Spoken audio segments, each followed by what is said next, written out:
Berbagai jenis makan berbahan dasar jagung yang dibuat oleh para ibu-ibu KWT di Kota Prabu Mulih akan dijual di Gor Jalan Lingkar di setiap minggu paginya.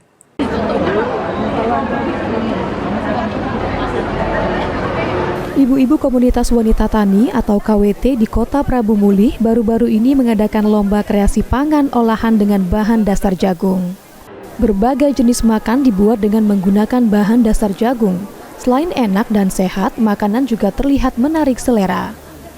Melihat hasil dari kreativitas dari para ibu-ibu KWT, Wali Kota Prabu Mulih menyediakan wadah untuk hasil dari olahan pangan dengan bahan dasar jagung menjadi nilai ekonomi.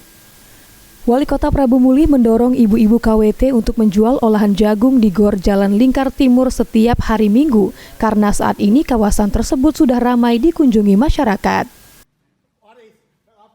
Saya sampaikan, karena di Gor itu kan sudah ramai setiap kita olahraga. Sudah olahraga kan untuk sarapan, minum, jamu macam tadi.